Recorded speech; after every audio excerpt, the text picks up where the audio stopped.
¿Qué tal? Buenas tardes. Espero estar mejor de la voz. Les pido que estén orando y especialmente que estemos orando también por la hermana Luz Marcela, que ella, bueno, ustedes saben que estaba anunciado que iba a venir, iba a tener un tema, pero la hermana enfermó y tiene dengue y está bastante mal. Yo la escuché ahí en un audio que me envió y le prometí que íbamos a estar orando por ella porque, bueno, está pasando por un momento bastante feo de salud. Ella y la familia, había empezado el hijo primero también. Así que bueno, oremos por todos los enfermos, por todos los que necesitan salud en el pueblo de Dios. Como decía Leandro, el tema de hoy es el tema de la ley de Dios y específicamente cómo el apóstol Pablo va a hablar de la ley en el libro de Gálatas y más específicamente en el capítulo 3. Recuerdan que el día viernes estuvimos viendo un poco de historia adventista y vimos que esta discusión sobre la ley en Gálatas 3 fue un punto clave, ¿sí?, en esa división que hubo en la iglesia, en ese rechazo a esta nueva luz que el Señor quería mandar a su iglesia a través de los pastores Waggoner y Jones. Generalmente ustedes van a ver y van a escuchar muchas personas que están empezando a hablar de 1888, van a hablar del pacto eterno, van a hablar de la justificación por la fe, pero en casi nadie ustedes van a escuchar que hablen del tema de la ley en Gálatas, porque las consecuencias, ¿sí?, de poder entender este tema, ¿sí?, o la trascendencia, lo que trae, son cambios muy grandes en la comprensión bíblica.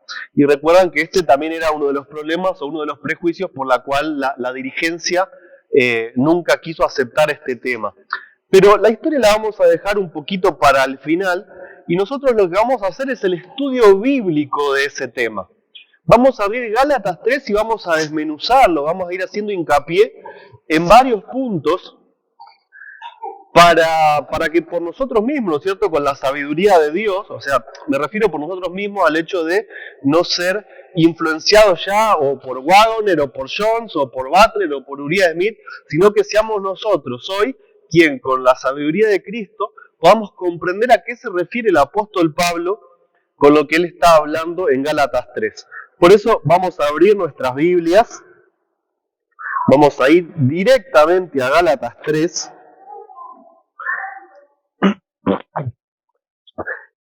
Y vamos a notar que a lo largo de este capítulo va a haber dos problemas que nosotros vamos a tener que resolver. Que si le pudiéramos poner un título, ¿no?, serían, por un lado, la ley añadida. El apóstol Pablo va a hablar de una ley añadida, y por otro lado, de una ley abolida, de una ley que va a quedar abolida. Entonces, a medida que vamos a ir avanzando, nos vamos a ir adentrando en estos dos puntos. Vamos a leer del 1 al 9, vamos a leer derecho, y ahí después vamos a hacer algunos paréntesis. Gálatas 3, del 1 al 9. Dice: oh Gálatas insensatos, ¿quién os fascinó para no obedecer a la verdad, ante cuyos ojos Jesucristo fue descrito entre vosotros como crucificado? Esto solo quiero saber de vosotros: ¿recibisteis el Espíritu por las obras de la ley o por el oír por la fe? ¿Tan necios sois? Habiendo comenzado en el Espíritu, ¿ahora os perfeccionáis por la carne? ¿Tantas cosas habéis padecido en vano, si en verdad fue en vano? Aquel pues que os suministra el Espíritu y hace milagros entre vosotros, ¿lo hace por las obras de la ley o por el oír de la fe? Así como Abraham creyó a Dios y le fue contado por justicia. Sabed por tanto que los que son de la fe, estos son hijos de Abraham. Y la Escritura, previendo que Dios había de justificar por la fe a los gentiles, predicó antes el Evangelio a Abraham, diciendo: en ti serán bendecidas todas las naciones. Así también los de la fe son bendecidos con el creyente Abraham. Acá Pablo está haciendo una amonestación a los Gálatas, que habían aceptado a Cristo por medio de la fe. Pero parecería ser, por lo que el apóstol dice, que ahora estaban un poco empecinados en en querer tomar las riendas en su propia mano, ¿no? Querían empezar a hacer, se habían vuelto un poco legalistas. Y entonces Pablo les dice, o sea, hace poquito ustedes habían recibido el Espíritu porque creyeron con fe. ¿Por qué se dan vuelta ahora, no? Pero más allá de eso, acá Pablo nos está presentando dos tipos de personas de las que nosotros también venimos hablando durante toda la semana. Son las personas que están bajo la fe o creen por fe y los que están bajo la ley. Y ese va a ser el punto central de este capítulo, ¿no es cierto? Y en primer lugar nos está diciendo que los que son de la fe o están bajo la fe son hijos de Abraham. ¿Sí? Lo está diciendo en un sentido bien positivo. ¿Sí? Como los judíos decían, nosotros somos hijos de Abraham, el padre de la fe. Somos la descendencia del linaje que Dios estableció. Pero ahora el problema es que dice que los están bajo la ley, están bajo maldición. Y ahí es donde empieza el problema. Y para eso vamos a leer 4 versículos más, o 3, que son del 10 al 13, ¿sí? Para avanzar un poquito en este concepto. Dice, porque todos los que son de las obras de la ley están bajo maldición, porque escrito está, maldito todo aquel que no permaneciere en todas las cosas que están escritas en el libro de la ley para hacerlas, y que por la ley ninguno se justifica para con Dios. Es evidente, porque el justo por la fe vivirá. Y la ley no es de fe, sino que dice, el hombre que las hiciere vivirá en ellas. Cristo nos redimió de la maldición de la ley, hecho por nosotros maldición, porque escrito está, maldito todo aquel que es colgado en un madero. El apóstol Pedro ya había dicho, Pablo escribe palabras difíciles que los indoctos y los inconstantes tuercen. ¿Sí?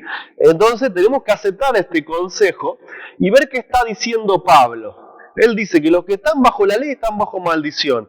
¿Significa esto que la ley de Dios es mala? ¿Significa que Dios nos dio la ley como una maldición? Y para eso vamos a ver algunos versículos, ¿sí? Para dar respuesta no nuestra, sino que nos hable la palabra. Vamos a buscar Salmos 19:7.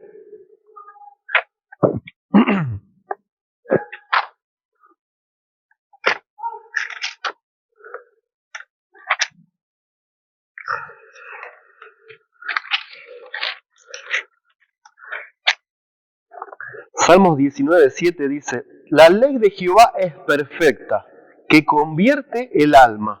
El testimonio de Jehová es fiel, que hace sabio al sencillo.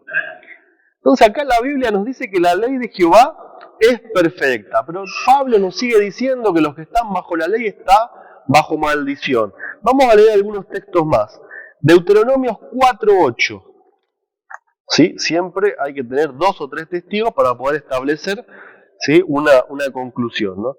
Deuteronomio capítulo 4, versículo 8, nos dice, ¿qué nación grande hay que tenga estatutos y derechos tan justos como toda esta ley que hoy pongo delante de vosotros? O sea, la ley es perfecta, la ley es justa, y vamos a ver Nehemías 9:3.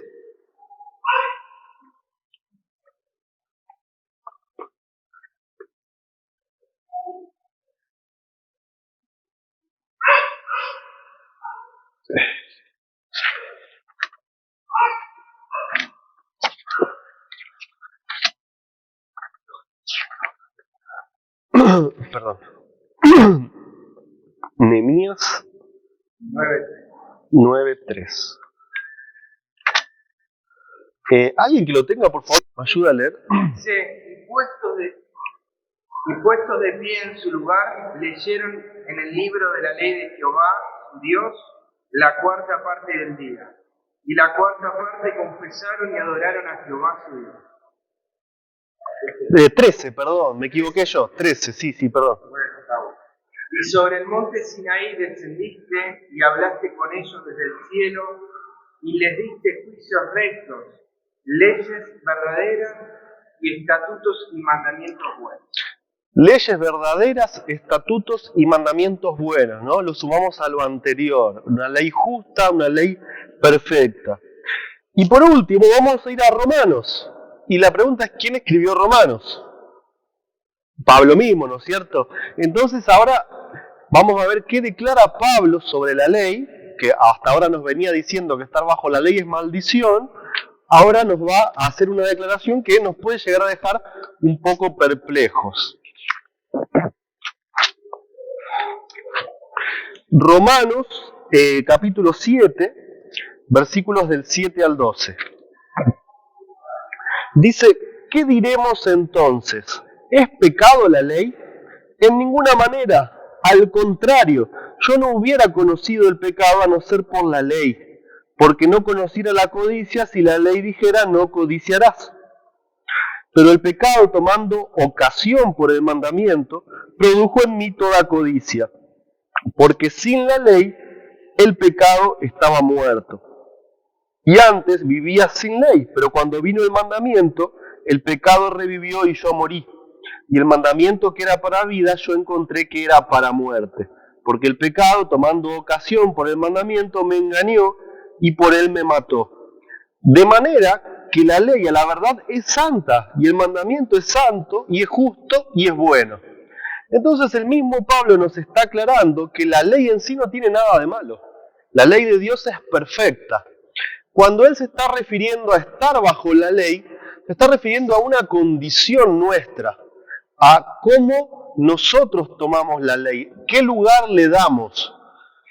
En todos los temas anteriores dijimos que nosotros podemos tener la ley con Cristo en nuestro corazón, o podemos tener la ley como una lista de ordenanzas externas, las cuales yo prometo, como hizo el pueblo de Israel, es decir, yo voy a obedecer todo lo que digas. ¿Sí? Estar bajo la ley, Pablo lo llama a eso, lo llama al viejo pacto, al hecho de querer guardar la ley, al querer hacer la ley por mis propias obras, por mi propia fuerza, por mi propia voluntad. Y eso es a lo que Pablo llama maldición, ¿no es cierto? Y es un poco curioso porque si volvemos a Gálatas, ¿sí? Volvemos a Gálatas 3, y vamos a volver a leer el versículo 10, que dice, porque todos los que son de las obras de la ley están bajo maldición, porque escrito está, maldito todo aquel que permaneciere en todas las cosas que están escritas en el libro de la ley para hacerlas. Y Pablo cita esto de Deuteronomio 27-26, está citando exactamente las mismas palabras. Entonces, ¿en dónde es que está la maldición? En que cuando el hombre le promete a Dios, ¿sí? le concierta su pacto, le dice, decinos todo lo que hay que hacer y nosotros vamos a obedecer, el hombre no puede hacer provisión por si había un error. Entonces lo que la palabra dice es, o sea, Dios, yo te acepto tu pacto, ¿no es cierto? Yo soy Dios, te acepto tu pacto. Ahora, todo lo que vos me estás prometiendo tenés que cumplirlo al pie de la letra, porque si vos te equivocás en una sola, la paga del pecado es muerte. ¿Sí?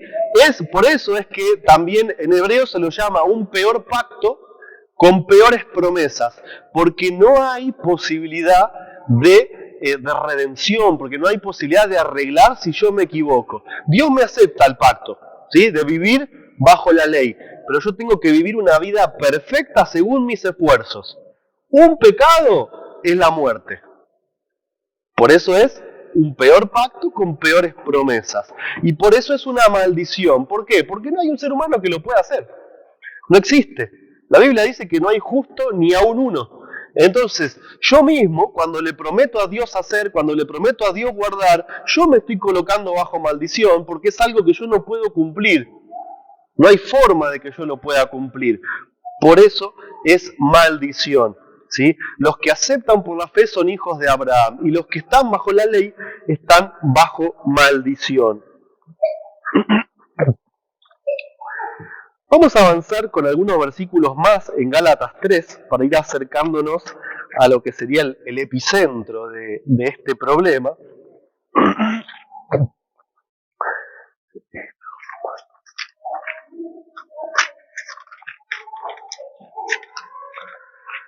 Volvemos entonces a Gálatas 3 y vamos a leer desde el 13 al 19.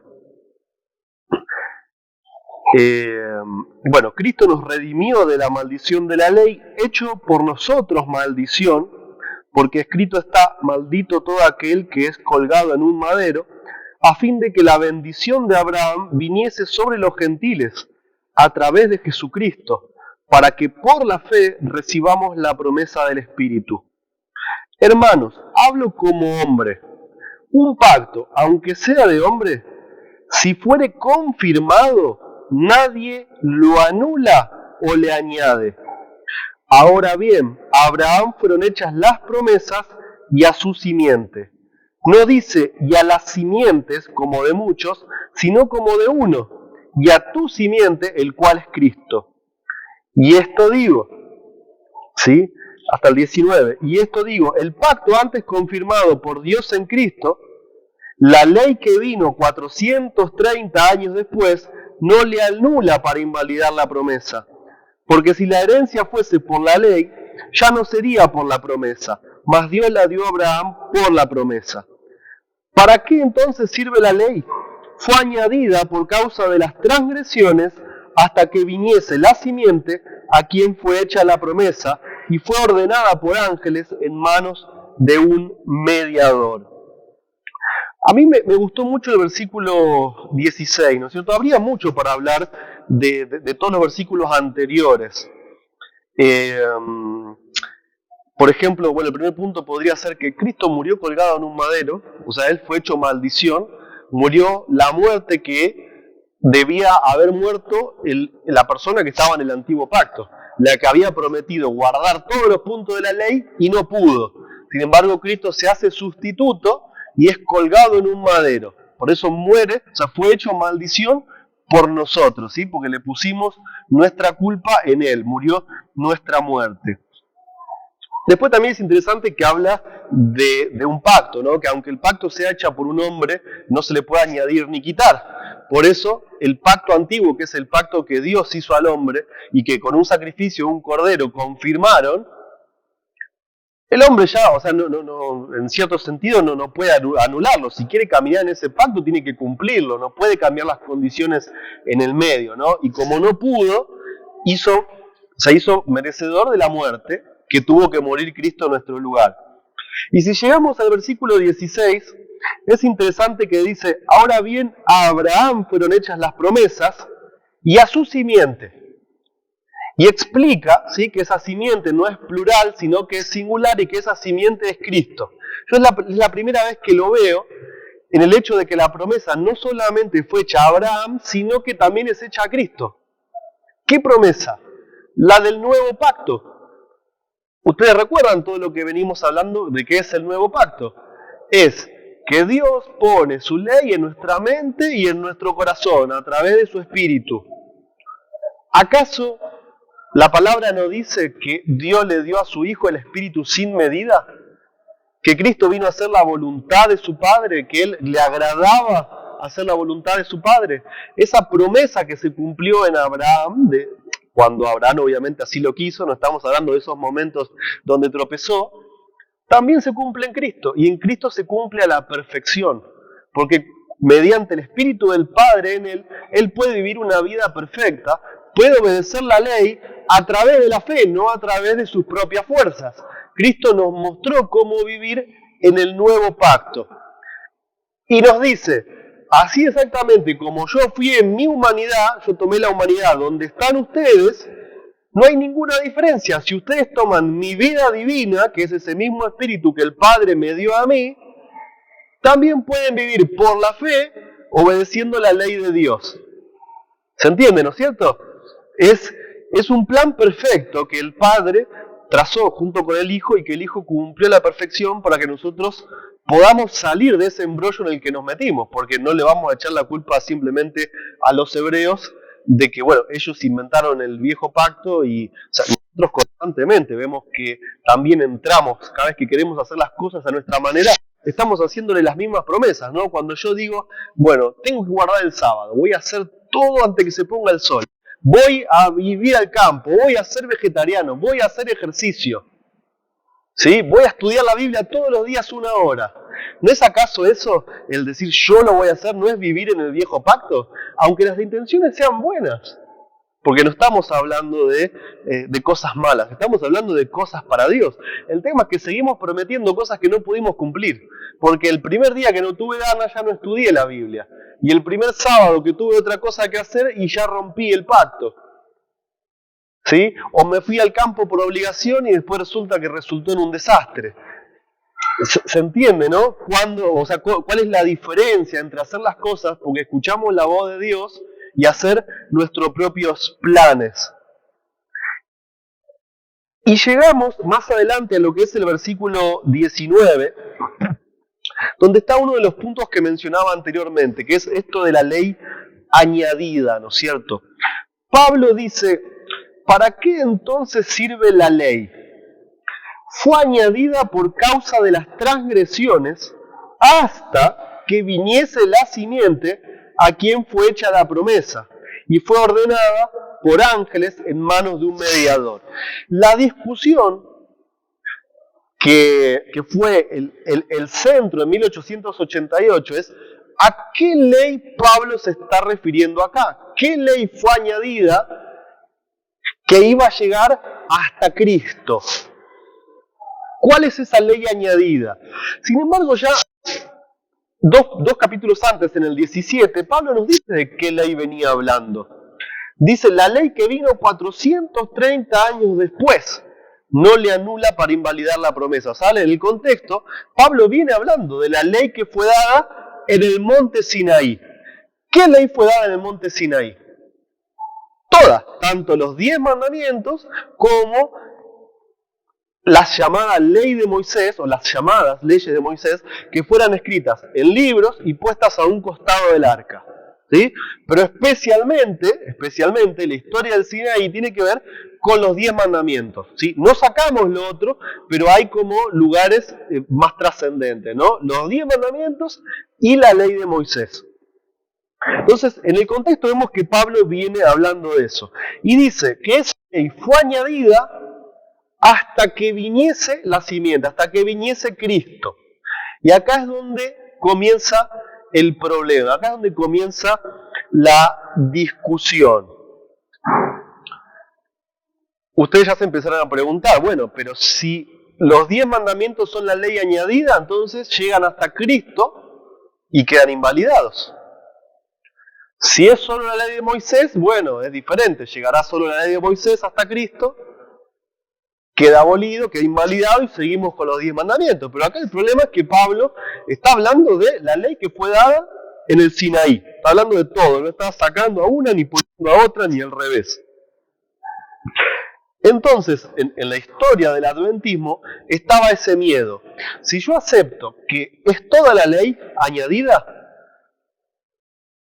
entonces estamos en el horno porque nosotros somos la iglesia del sábado. Nosotros somos la iglesia de los mandamientos. Y Apocalipsis dice, los que guardan los mandamientos de Dios y tienen la fe de Jesús. ¿Cómo puede ser que esa ley llegue hasta la simiente y quede abolida? Entonces dijeron, no vamos a discutir, o sea, no vamos a entrar en esa discusión. No vamos a estudiar el tema de los pactos, no vamos a estudiar todo lo que ustedes, Wagner y yo, nos están diciendo, porque las consecuencias de entender este tema son una locura, nos tiran toda la ley por el suelo.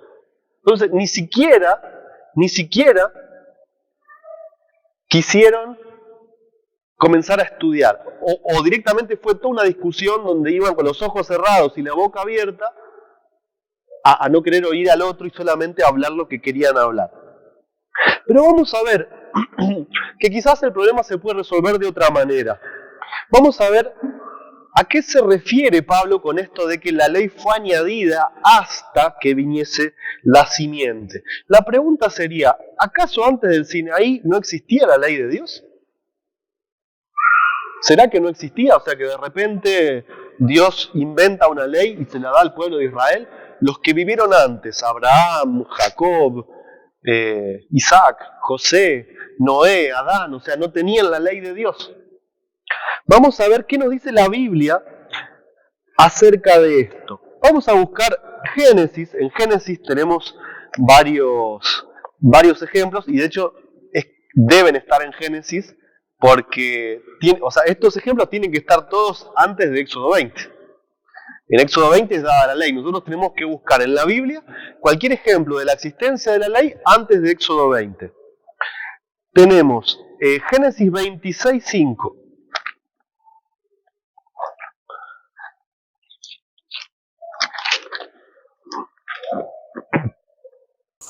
Génesis 26:5. Dice: por cuanto oyó Abraham mi voz y guardó mi precepto, mis mandamientos, mis estatutos y mis leyes. Vemos que Abraham ya tenía todo. No solamente los 10 mandamientos, tenía todos los estatutos, todos los mandamientos, todas las leyes, todas las ordenanzas, ¿sí?, que vienen de Dios, que son anteriores al Sinaí. Lo mismo, si retrocedemos unos capítulos en Génesis 14, nos van a dar ejemplos puntuales de esto, ¿sí? ¿En qué sentido Abraham conocía la ley?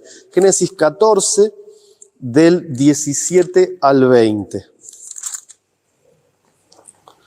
Génesis 14, 17 al 20 dice: y cuando volvía de derrotar a Kedorlaomer y a los reyes que con él estaban, salió el rey de Sodoma a recibirlo al valle Sabe, que es el valle del rey.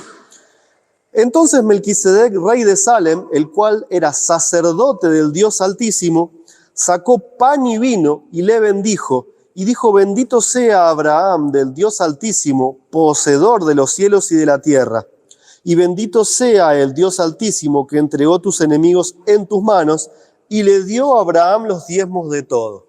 Acá hay varios puntos. Quizá el que más sobresale es el tema de los diezmos. Si Abraham no conocía la ley, ¿cómo sabía el tema de los diezmos? Pero también aparece un sacerdote, o sea que para que haya un sacerdote tienen que haber conocido las leyes ceremoniales. Y también aparece que le dio pan y vino. O sea que el pan y vino como símbolo de Cristo ni siquiera comienzan con Cristo en la cena del aposento alto. Melquisedec como sacerdote ya conocía que el pan y vino eran símbolo de Cristo. De hecho, en el santuario, en la mesa de los panes, también había como una pequeña reja por debajo de la mesa donde había libación, donde había vino. O sea, el pan y el vino ya estaba también tanto en Israel, pero desde antes, desde Melquisedec, hoy o no sabemos, ¿no es cierto? Acá es la primera vez donde lo menciona, pero sí sabemos que ya lo conocían, que tenían esa ley. Vamos a ver ahora un ejemplo de Jacob. De Abraham vamos a pasar a Jacob en Génesis 28.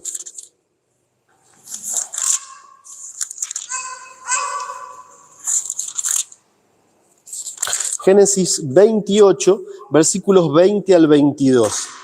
Dice: e hizo Jacob voto diciendo: si Dios va conmigo y me guarda en este viaje que voy, y me da pan para comer y vestidura para vestir, y si vuelvo en paz a casa de mi padre, Jehová será mi Dios. Y esta piedra que he puesto por columna será casa de Dios. Y de todo lo que me des, el diezmo apartaré para ti. Vemos que Jacob también tenía la ley de Dios. Por lo menos conocía lo que es el diezmo, que es parte de toda la ley. Entonces, podemos suponer, concluir que si conocía el diezmo, también conocía todo el resto de las cosas, ¿no es cierto? Y ya pasando a Éxodo, vamos a tener algunos ejemplos interesantes con el pueblo de Israel, pero antes de llegar al Sinaí. ¿Sí? El pueblo de Israel antes de llegar al Sinaí. Éxodo 5:1. Dice: después entraron Moisés y Aarón ante Faraón y le dijeron: Jehová, el Dios de Israel, dice así: deja ir a mi pueblo a celebrarme fiesta en el desierto. ¿Sí? Esto lo que nos muestra es que Dios ya tenía sus fiestas, sus tiempos vigentes, ya los tenía desde antes de haberlos dado en el Sinaí. Antes de todo el problema de las plagas, Dios quería de forma pacífica que Aarón y Moisés le digan al faraón: dejá salir al pueblo para que vaya a celebrar la fiesta en el desierto. Y sabemos, que no lo deja. Y si avanzamos al capítulo 12, ahí de Éxodo, Vamos a leer el versículo 3 y el versículo 6. Éxodo 12, 3 y 6. Dice, hablad a toda la congregación de Israel diciendo, en el 10 de este mes tómese cada uno un cordero por las familias de sus padres, un cordero por familia. Y en el 6 dice, habéis de guardarlo hasta el día 14 de este mes y lo inmolará toda la congregación del pueblo de Israel entre las 2 tardes. Vemos cómo Dios, ya en Egipto, o sea, antes del Sinaí, les estaba dando instrucciones sobre la Pascua. Está hablando del día 14 y les está diciendo cómo empezar a contar los días, cómo empezar a contar los meses, cuándo es el comienzo del año, y les da instrucciones sobre un cordero, ¿sí? Vemos que la ley ya estaba de forma hablada desde antes del Sinaí. Y también tenemos en Éxodo 16, este es el último ejemplo, Éxodo 16, 28, todavía estamos antes de Éxodo 20, Éxodo 16, 28, dice, y Jehová dijo a Moisés, ¿hasta cuándo no querréis guardar mis mandamientos y mis leyes? O sea, antes del Sinaí, Dios les estaba reclamando, ¿hasta cuándo? O sea, ¿por qué no quieren guardar mis leyes y mis mandamientos? Entonces, ¿por qué Dios les estaba reclamando si todavía no les había dado la ley? La única respuesta a esto es que la ley ya existía antes de haber sido dada en el Sinaí. Entonces, ¿por qué Pablo dice que la ley fue añadida? ¿Sí? Tenemos que pensar que fue añadida en una forma en la que antes no estaba. ¿Cuál es esa forma en la que fue añadida? Por escrito, ¿sí? De forma visible. Antes la ley era oral y estaba en el corazón de todos los que por fe creían en la promesa. Ahora, también hay un contexto que explicar. Israel está esclavo, 300 años y pico, son varias generaciones, olvidan el sábado, Dios se lo tiene que enseñar otra vez a través del maná, olvidan todos sus estatutos, sus mandamientos, sus leyes, y entonces en ese contexto es donde Dios les da una ley que ya existía, que el ser humano ya tenía, pero que ahora era necesario que fuese añadida de forma escrita y de forma visible. Una ley que ya estaba, ahora era visible. ¿Por qué? Pablo lo explicó. Dice, porque antes de la ley no había pecado. O sea, cuando los israelitas en Egipto se olvidaron de la ley, si cometías adulterio, ¿qué es lo que te marcaba que vos estabas haciendo algo mal? Si matabas a alguien, ¿qué te mostraba que estás mal? No hay nada, porque una vez que tu conciencia está cauterizada, ¿sí? Por generaciones, no hay nada que me marque lo que está bien y lo que está mal. Entonces, la ley fue añadida para que sobreabundara el pecado, para que el pueblo pudiese ver la ley como un espejo y decir, claro, o sea, todo lo que yo estoy haciendo va en contra de la ley de Dios. Fue añadida por escrito y de forma visible para que sobreabundara el pecado, para que abundara el pecado. Y cuando abundó el pecado, sobreabundó la gracia.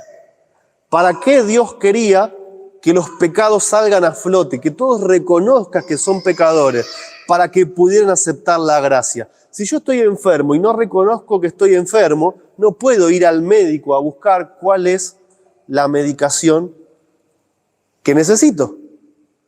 Ahora, si yo estoy enfermo y acepto, tengo una enfermedad, yo voy al médico, en este caso al médico de los médicos, y me puede decir qué es lo que yo necesito y lo acepto para mí para poder curarme.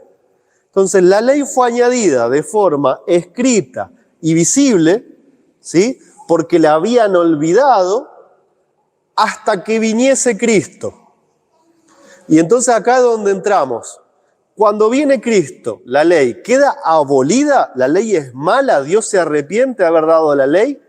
Y este es el segundo punto que habíamos hablado. Tenemos ley añadida y ley abolida. Si nosotros decimos que la ley llega solamente hasta la simiente, hasta Cristo, hasta la cruz, y queda abolida, tendríamos problemas muy grandes con la Biblia. Porque vamos a verlo en los siguientes versículos. Mateo 5, 17 al 20. Sabemos que esta es una postura, muy común en el mundo cristiano. Decir, bueno, toda la ley fue clavada en la cruz. Ya no estamos bajo la ley, ahora estamos bajo la gracia. Por lo tanto, no hay que guardar los mandamientos, ¿no? Pero, ¿qué dijo Jesús? Mateo 5, 17 al 20.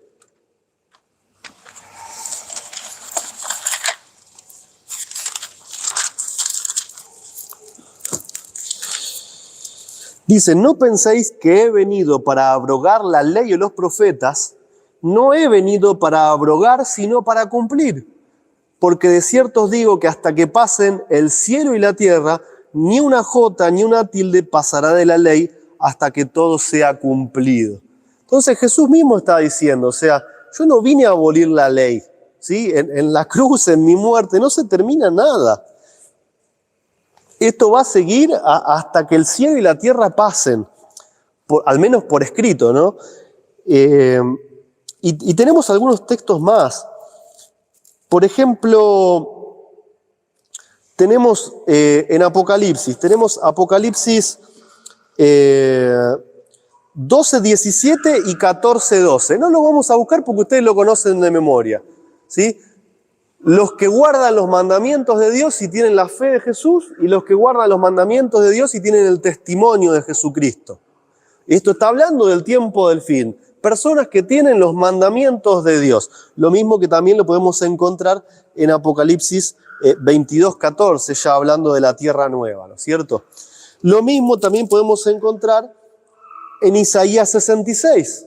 Ustedes lo conocen perfectamente. Isaías 66, 22 y 23.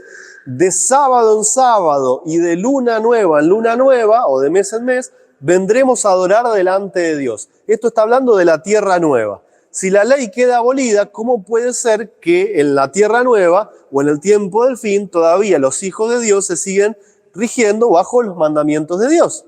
Por la fe, pero con los mandamientos vigentes. Entonces, ¿qué es lo que quiere decir Pablo, ¿sí?, con que la ley iba a llegar hasta la simiente que es Cristo? Pablo no estaba hablando de toda la ley, sino que estaba hablando de la ley de forma escrita y visible. ¿Por qué hasta que llegara Cristo? Porque Cristo iba a venir a cumplir el nuevo pacto. Iba a venir con el Espíritu de Dios a poder vivir el nuevo pacto.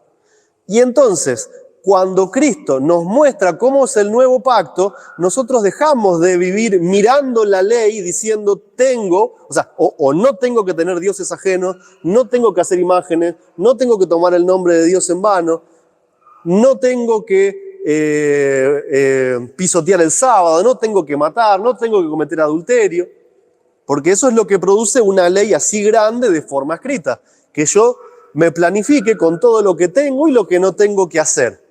Entonces Pablo dice, eso dura hasta que Cristo viene y nos da el ejemplo de cómo es. Que si recibimos el Espíritu de Dios, es Cristo mismo quien vive en nosotros. Pablo dijo, mas ya no vivo yo, Cristo vive en mí. Entonces, cuando yo voy a robar, es Cristo quien me está diciendo, eso está mal, estás perjudicando a tu hermano y lo tenés que amar como a vos mismo.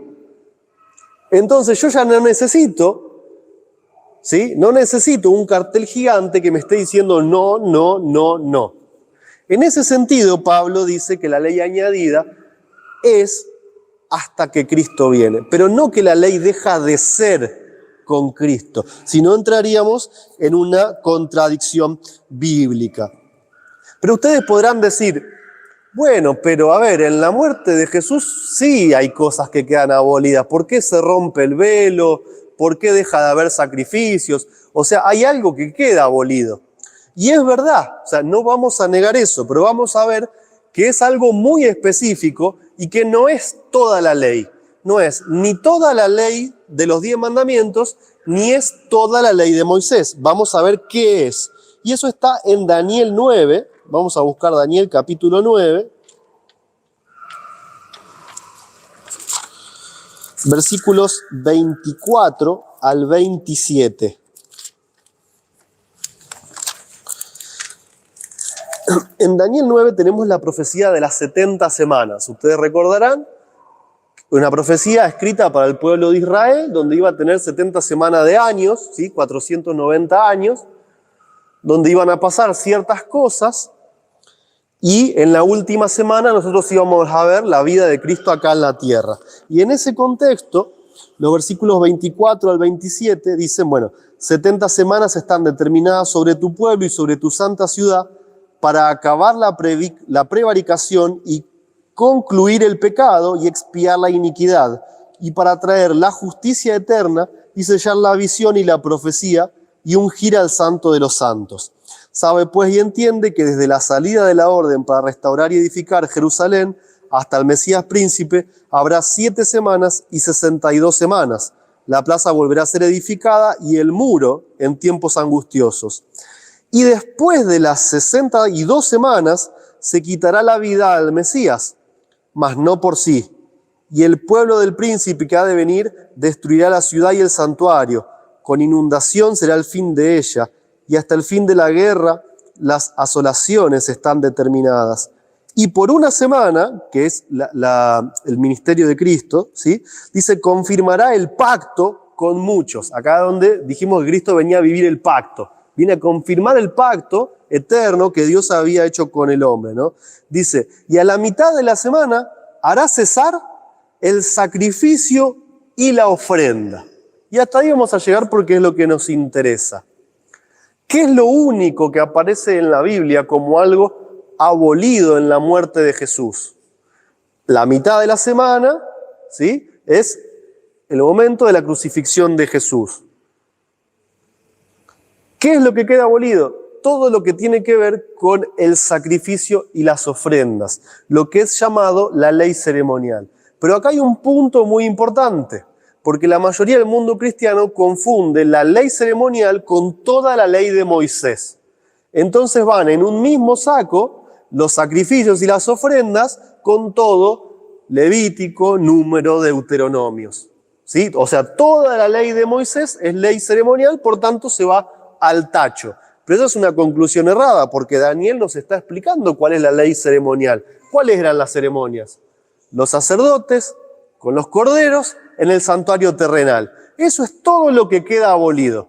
Acá no está diciendo que queda abolido las leyes de alimentación, de carnes inmundas. No está diciendo que quedan abolidos los tiempos de Dios, las fiestas, ¿sí? No está diciendo que queda abolido nada de eso. Dice sacrificios y ofrendas, ¿sí? Que es llamado ley ceremonial, que no es toda la ley de Moisés. Eso es muy importante. Entonces, para ir repasando, tenemos 2 puntos fundamentales. La ley añadida, que es toda la ley de Dios, añadida de una forma visible, por escrito, de una forma que antes no estaba, para que se pudiera ver el pecado de una forma más viva, ¿sí? Y después tenemos la ley abolida, que es los sacrificios y las ofrendas en Cristo, ¿sí? Eso es los 2 puntos principales de la discusión en este capítulo. Ahora, tenemos acá un gráfico que son 3 formas reales, ¿sí? Literales, de poder entender el tema de los pactos y de la ley. Tenemos acá arriba, primeramente, la forma cristiana evangélica, ¿sí? La mayoría del mundo cristiano dice que la cruz separa la historia en 2 dispensaciones.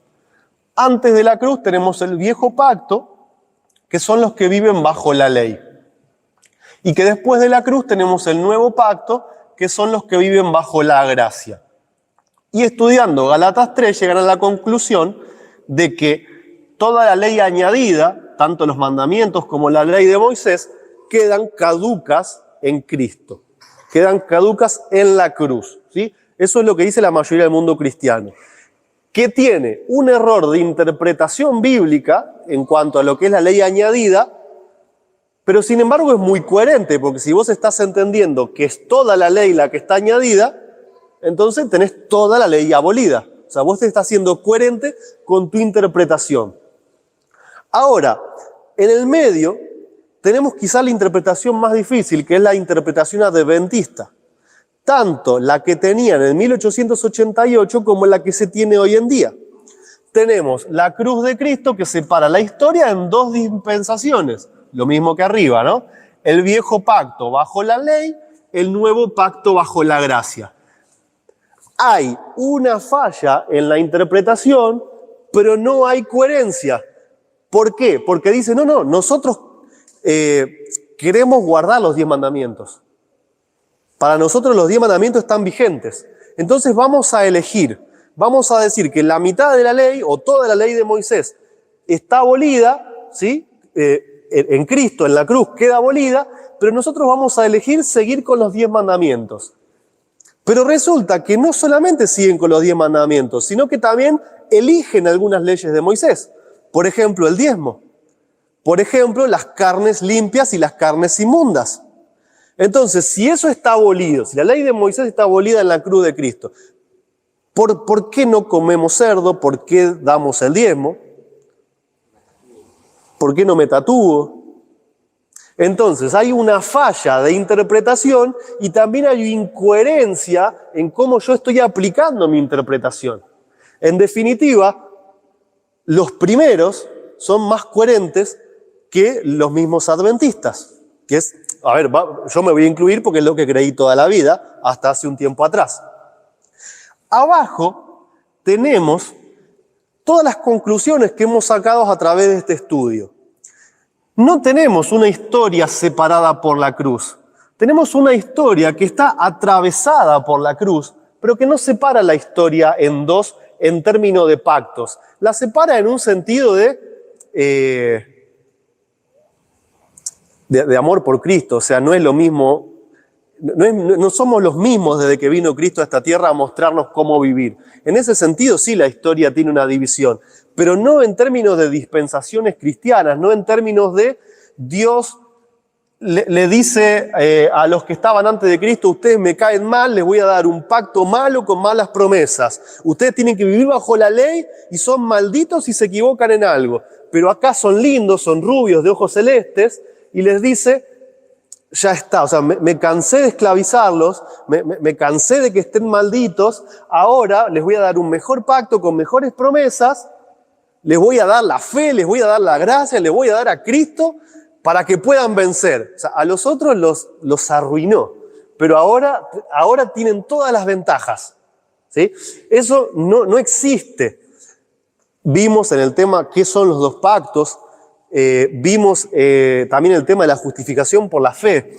Tenemos un pacto eterno que atraviesa toda la historia, que es el pacto de Dios, que quiere que a través de la fe, en oír su palabra, podamos tener el Espíritu de Cristo, mostrándonos cómo vivir. Y tenemos otra línea de tiempo paralela, que va al mismo tiempo, con el pacto viejo, ¿sí? Que es nosotros prometiéndole a Dios, danos una lista enorme de leyes que nosotros tenemos ganas de hacer muchas cosas, ¿sí? Y entonces, como la cruz de Cristo no separa la historia en dos, la conclusión de todo este tema es que nosotros seguimos teniendo tanto los 10 mandamientos como la ley de Moisés. Y lo único que queda en la cruz es la ley ceremonial de sacrificios y ofrendas. ¿Se entienden por qué Uriah Smith, Butler y todo el adventismo rechazó el tema de la ley en Gálatas? Porque ellos no querían aceptar la ley de Moisés, querían solamente aceptar los 10 mandamientos y algunas leyes que le parecían buenas. Pero si ellos aceptaban el mensaje de 1888, tenían que aceptar todas las fiestas, todos los tiempos de Dios y todo lo que Él había señalado como algo bueno para el hombre en Levítico, en Número, en Deuteronomio, en Éxodo. Por eso no se aceptó todo lo que Wagner y Jones trajeron en 1888. Quiero mencionar algunas Algunas citas que había leído el viernes pasado, pero que justo calzan en este momento, ¿no? Para que no me crean a mí en lo que yo estoy diciendo, sino que la historia misma que está registrada nos pueda alumbrar. En el libro El Calvario en el Sinaí, de Paul Peno, voy a leer voy a sacar 3 citas de las páginas 98 hasta las 100, que son palabras no de él, sino algunas de Elena de White. Ahí vamos a ver. Esto es lo que escribe Elena de White, que aparece en Ellen White 1888, Materiales. Dice: la ley ha sido nuestro guía para llevarnos a Cristo, a fin de que fuéramos justificados por la fe. En esa escritura el Espíritu Santo, mediante el apóstol, Gálatas 3, lo que nosotros leímos, está hablando de la ley moral, especialmente de los 10 mandamientos. El apóstol Pablo en Gálatas 3 está hablando especialmente de los 10 mandamientos, de la ley moral. La ley nos revela el pecado y hace que sintamos nuestra necesidad de Cristo. Nos impulsa a correr hacia Él en búsqueda de perdón y paz, al ejercer el arrepentimiento para con Dios y fe hacia nuestro Señor Jesucristo. Y acá es donde le escribe a los detractores: la falta de voluntad para abandonar sus opiniones preconcebidas, ¿sí?, para mantenerse en esta incoherencia, su falta de voluntad para querer mantenerse acá y no salir de acá y pasar acá, o por lo menos volver acá. Porque es mucho más loable intelectualmente volver acá que quedarte acá. Como, a ver, es lo menos malo sería estar acá que estar acá. Sin embargo, ellos querían estar acá en vez de pasar acá. Dice: su falta de voluntad para abandonar opiniones preconcebidas y aceptar esta verdad está en el fundamento de gran parte de la oposición manifestada en Minneapolis contra el mensaje del Señor a través de los hermanos Jones y Wagoner. Suscitando esa oposición, Satanás tuvo éxito en expulsar de nuestro pueblo, en gran medida, el poder especial del Espíritu Santo que Dios quería impartirles. El enemigo impidió que obtuvieran esa eficiencia que podía haber sido suya para llevar la verdad al mundo, tal como la proclamaron los apóstoles desde el día del Pentecostés. Se resistió la luz que tenía que alumbrar toda la tierra con su gloria. ¿Cuál es la luz que tenía que alumbrar toda la tierra con su gloria? Que lo único abolido son el sacrificio y las ofrendas, que toda la ley de Dios es justa, perfecta y buena, que el pacto eterno que Dios prometió es por la fe, que seamos justificados por la fe, por oír la palabra, y que a través de los pactos empecemos a conocer el verdadero carácter de Dios. Todo eso es lo que debía alumbrar al mundo con su gloria. ¿Sí? Se resistió la luz que tenía que alumbrar toda la tierra con su gloria, y la acción de nuestros propios hermanos la han mantenido en gran medida alejada del mundo. O sea, no solamente fue en 1888, sino que de ahí en adelante hubo un esfuerzo constante.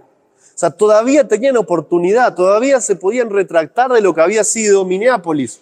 Todavía podían en los años siguientes. Sin embargo, vimos que en el 90 volvieron otra vez exactamente de la misma forma a rechazar lo mismo.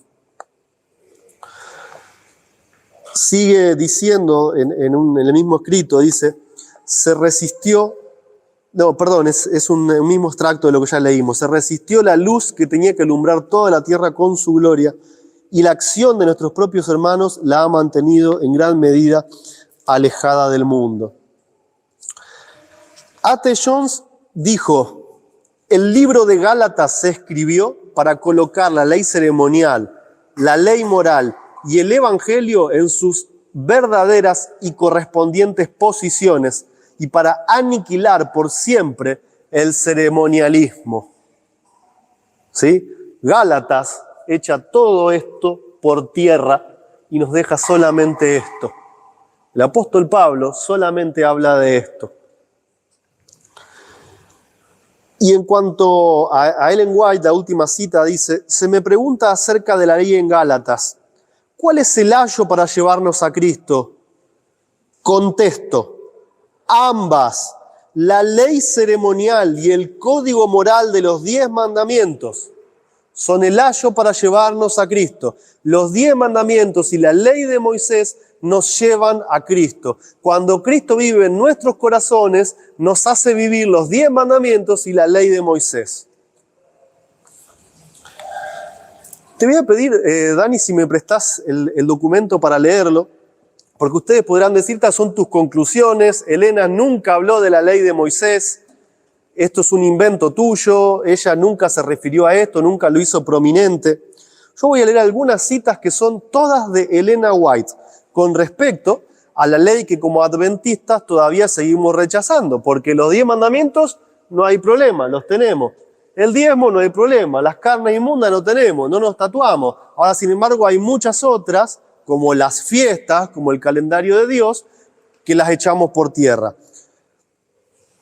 Entonces dice, por ejemplo, en la Review Angera del 18 de diciembre del 94, 1894, ¿sí? 6 años después de Minneapolis.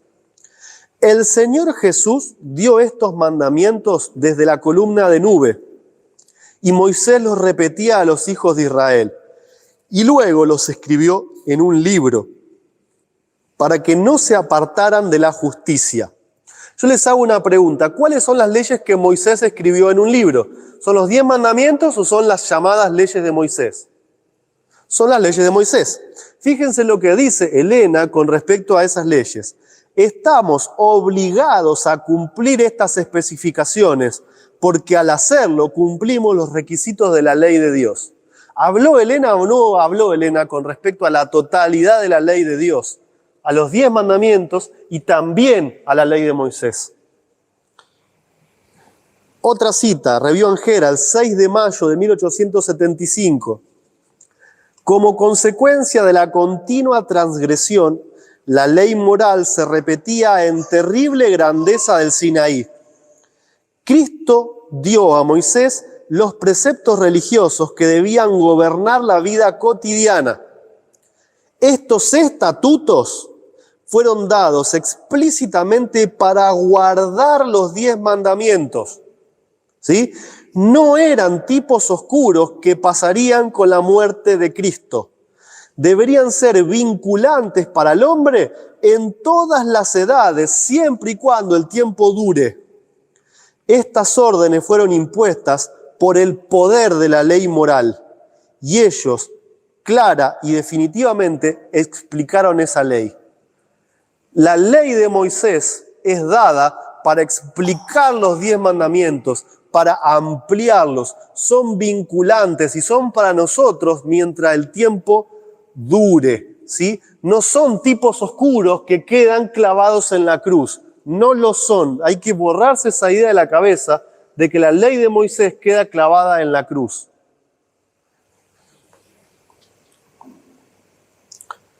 Patriarcas y Profetas, página 381. El sistema ceremonial se componía de símbolos que representaban a Cristo, su sacrificio y su sacerdocio. Esta ley ritual, ¿sí?, con sus sacrificios y ordenanzas, debían los hebreos seguirlas hasta que el símbolo se cumpliera en la realidad de la muerte de Cristo. Cordero de Dios que quita los pecados del mundo. Entonces debían cesar todas las ofrendas y el sacrificio. Tal es la ley que Cristo quitó del medio y clavó en la cruz. ¿Cuál? ¿Los 10 mandamientos? No. ¿La ley de Moisés? No. ¿Cuál? Los sacrificios y las ofrendas y el sacerdocio que representaban a Cristo. ¿Y por qué debían quedar clavadas? ¿Porque Dios se arrepintió y cambió de opinión? No, simplemente porque ya no tenían ningún sentido, porque mostraban lo que iba a pasar con Cristo. Una vez que viene Cristo, ¿para qué yo voy a seguir sacrificando un cordero? ¿Para qué voy a tener un montón de sacerdotes matando animales todos los días si yo tengo que mirar al Cristo que está en el lugar santísimo del santuario? Fíjense que la única ley que queda abolida no es porque Dios cambie de opinión ni porque Dios cambie su carácter, sino simplemente porque deja de tener sentido, porque ya queda cumplida. toda la demás ley, dice, mientras el tiempo dure. Incluso Isaías nos dice, por la eternidad, de sábado en sábado, de luna nueva en luna nueva. Review and Herald, 25 de abril de 1907. Los principios establecidos en Deuteronomio, ley de Moisés, Deuteronomio, si bien tiene los 10 mandamientos, en gran parte tiene toda la ley de Moisés, dice, los principios establecidos en Deuteronomio para la instrucción de Israel deben ser cumplidos por el pueblo de Dios hasta el fin del tiempo. Nuestra prosperidad depende de la continuación de nuestro pacto con Dios. ¿Cuál es nuestro pacto con Dios? Sí, los principios establecidos en Deuteronomio para la instrucción de Israel deben ser cumplidos por el pueblo de Dios hasta el fin del tiempo. Nuestra prosperidad depende de la continuación de nuestro pacto con Dios. El pacto es Cristo viviendo en nuestros corazones. Si Cristo está en nuestros corazones, está Levítico, está Número, está Deuteronomio, está Éxodo, está Génesis y está toda la Biblia. Y está toda la ley de Dios en nuestras vidas.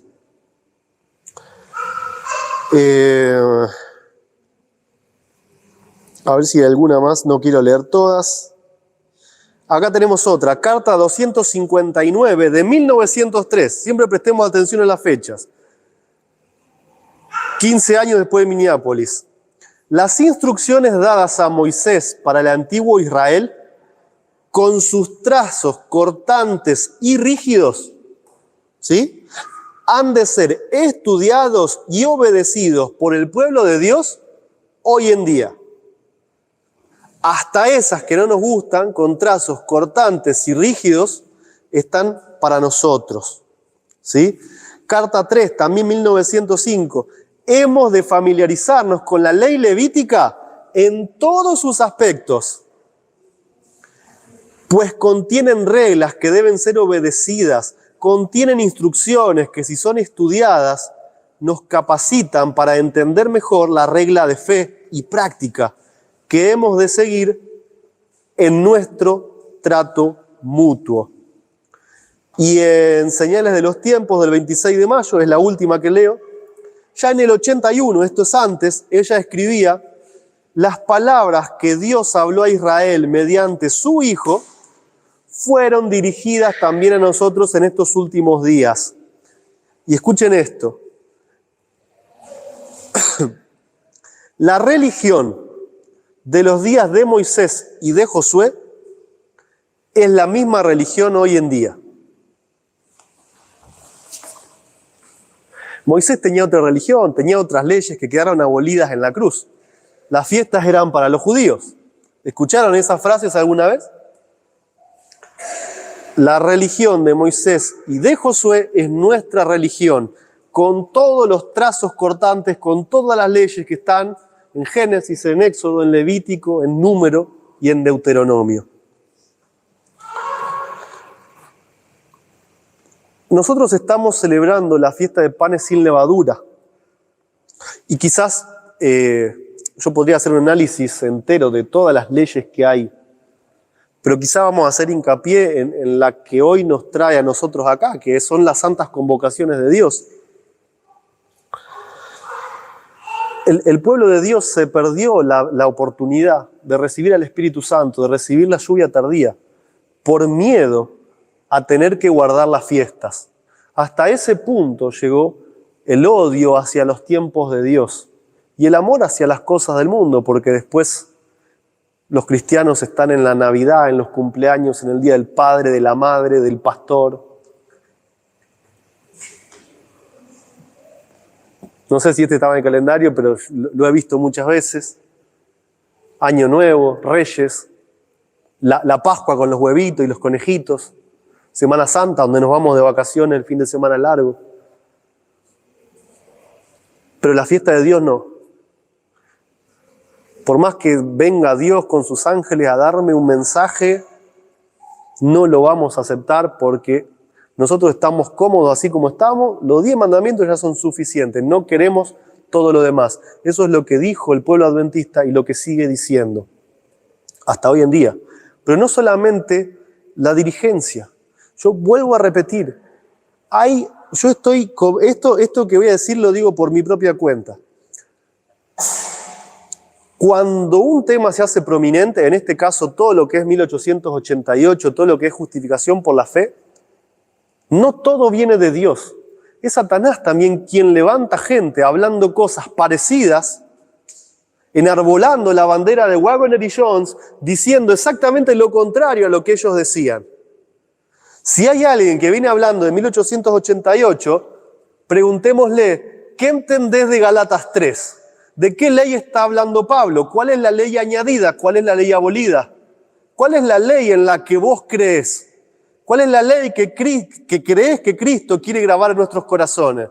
Si me dice, no, solo los 10 mandamientos, no entendiste el mensaje que Dios trajo para que el pueblo reciba el Espíritu Santo.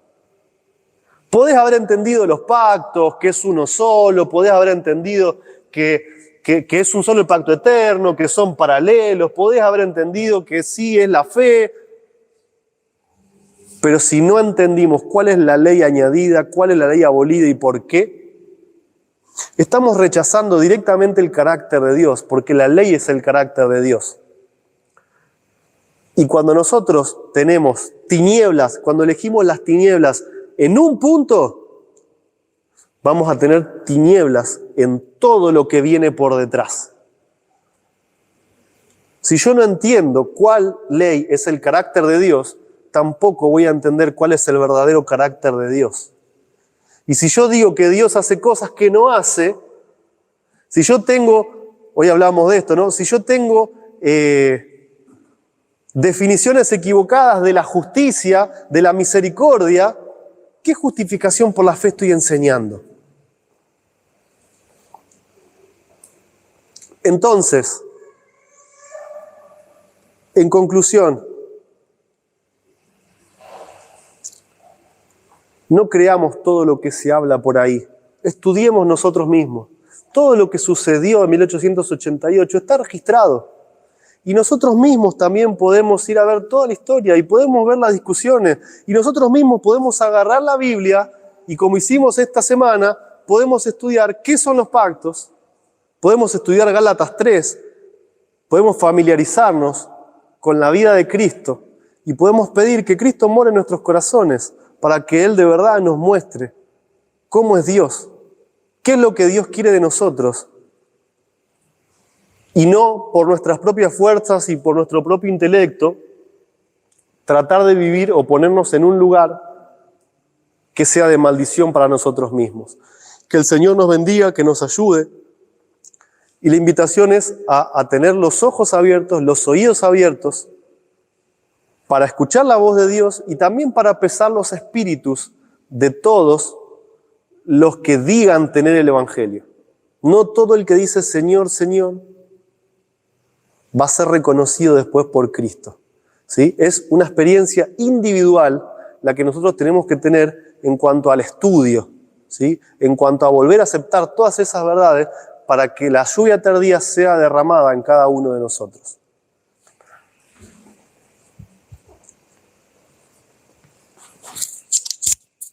Bueno, agradecemos al hermano Roberto por la presentación de esta noche. Le voy a pedir al hermano si nos puede dirigir en la última oración y damos por concluida esta reunión. Los invito a ponernos reverentes delante de nuestro Dios.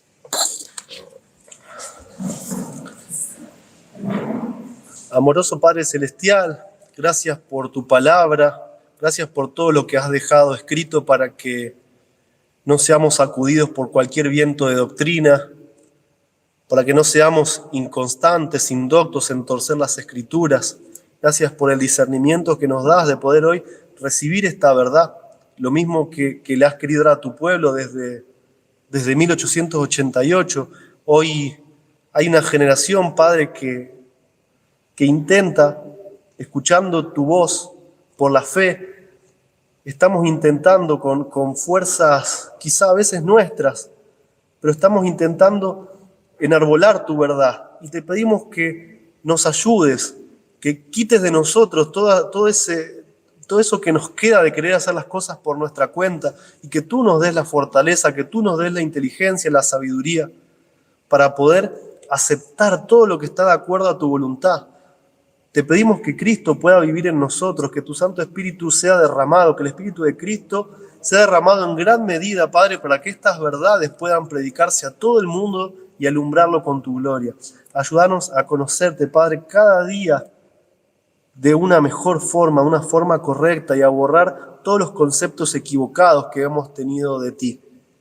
Bendice a todo tu pueblo, a todo el pueblo adventista que también está en esa disyuntiva de aceptar y rechazar. Sabemos que es el momento del zarandeo donde cada uno tiene que tomar su decisión. Y te rogamos que puedas estar presente en cada corazón, insistiendo, para que puedan ver todo esto, para que podamos ver todo esto que tú nos has dejado. Perdona nuestra incredulidad, perdona nuestro orgullo, nuestra confianza propia, perdona todo eso, Padre, límpianos y danos más de Cristo. Te lo pedimos sin merecer nada, absolutamente nada, solamente por los méritos de Jesús, por su vida, y en su nombre oramos. Amén. Amén, Señor.